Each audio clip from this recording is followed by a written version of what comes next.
네, 안녕하십니까. 신지식인 정인태입니다. 전 국립 한국복지대학교 특임교수를 역임했습니다. 2단 사이비에 빠지는 이유, 네, 이 주제로 말씀을 드리겠습니다. 네, 이 국민일보 기사에 보면은, 네, 2단 사이비에, 제가 2단 사이비에서 빠져나오지 못하는 거 말씀을 드렸는데, 2단 사이비에서 2단 사이비에 빠지는 이유에 대해서 좀 말씀을 드리겠습니다.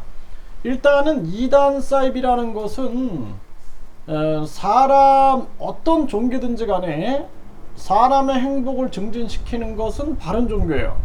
그런데 사람의 행복을 증진시키지 않고 거짓말하고 그리고 신격화하고 그리고 뭔가 계속된 가스라이팅, 그러니까 인지 혼란을 주는 거죠. 이런 걸 통해서 양심적이지 못하고 비양심적이고 그리고 자기들의 어떤 교리가 모든 상식과 이성과 합리를 뛰어넘는 것처럼 하는 이런 것은 이제 문제가 있는 거죠. 그렇기 때문에 한마디로 말씀드리면 이단 사이비는 비양심적인 종교다 이렇게 보시면 됩니다. 네, 그래서 일단은 2단 사이비에 빠지는 그러한 첫 번째는 자기 긍정 욕구다 이렇게 얘기를 하고 있어요. 자기 긍정 욕구.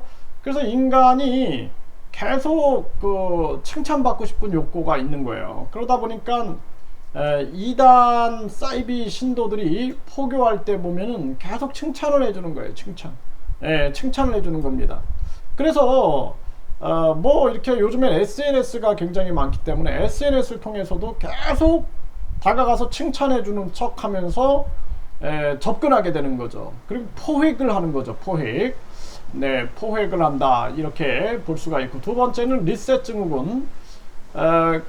새로운 삶을 사자. 그러니까 많은 사람들이 고통과 절망 속에 빠져 있을 때, 우리가 완전히 새로운 세상을 열자. 리셋하자. 이러한 것을 가지고 유혹을 하는 거죠. 가스라이팅 같은 경우에는 굉장히 계속해서 인지 혼란을 주는 거예요. 인지 혼란을 주는 겁니다. 그래서 이 가스라이팅, 그래서 뭐 여러분들이 알고 있었던 모든 사실들이 이게 잘못됐다, 저게 잘못됐다, 또 진짜 구원은 이런 거다, 이런 식으로 가스라이팅을 계속하는 거죠.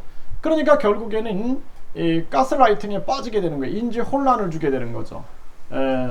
에펠탑 효과 해가지고 계속 뭐 신방, 가정에 방문도 하고 성경 공부 등을 하면서 친분을 쌓는 거죠. 그러니까 지속적으로 만나니까 친숙해지고 호감이 생겨가지고 이러한 이단 단체에 가입하게 되는 거예요. 계속 모여가지고 공부도 하고 뭐 강연도 하고 뭐 계속 기도도 하고 찬양도 하고 이러한, 그러니까 제가 아는 한 사람은 굉장히 상식적이었는데 이단 사이비에 빠졌는데 보면은 매일 새벽 기도회 가요.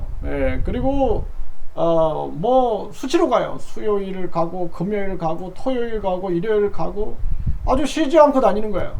그러면서 또 그것도 모자라 가지고 계속 그룹 미팅을 갖고 또 계속해서 뭐 신방도 가고 계속 이런 거를 하면서 완전히 빠져버리는 거예요. 계속 쌓이는 거죠. 그게 이러한 부분들, 그러니까 결국엔 세뇌를 하기 위해서 이런 것들을 전개하는 거죠.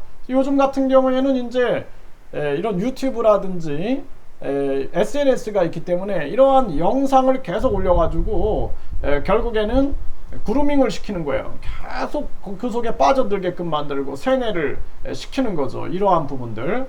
그 다음에 소속감, 끈끈한 공동체.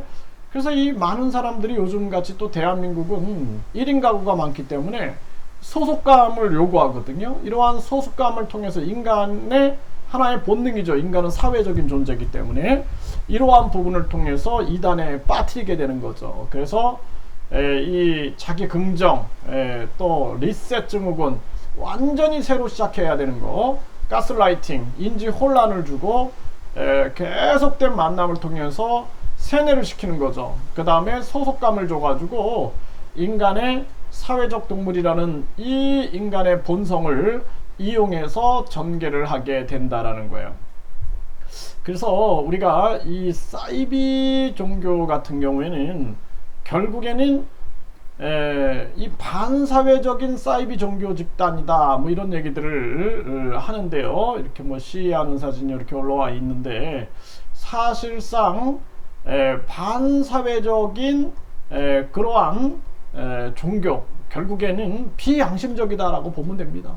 네, 교회도 그렇고 절도 그렇고 비양심적이다 그러면은 그거는 제정신이 아닌 거죠. 네, 그렇기 때문에 우리 마음속에 양심을 탐구하다 보면은 우리가 양심의 본체하고 만나게 되고, 양심의 본체로 분별하다 보면은 이건 비양심적이야. 예를 들어서 제가 아는 분은 코로나 지원금을 받았는데 이 지금 하루하루 살기도 힘든데 여기에 대해서 11조를 내라 그랬대요. 목사가 11조를 내라 그랬는데 언제까지 내라, 날짜까지 정해주면서 심리적 부담이 굉장히 컸다 이런 얘기를 해요.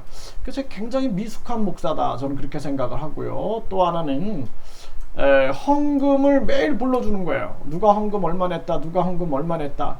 그러니까 돈이 없어서 헌금을 못 냈던 사람은 매일 교회에 청소를 했는데 그거는 언급을 안 해주고 그 상처를 받아서 교회를 떠났다 이런 얘기를 해요. 또 어떤 사람은 절에 갔는데 스님이 뭐 성추행, 성폭행을 했다 이런 얘기들을 들어보면은 피양심적이죠. 그래서 우리가 항상 양심을 벗어나면은, 상식을 벗어나면은 그것은 종교로서의 본질을 상실할 수 있다 이렇게 생각하시면 됩니다.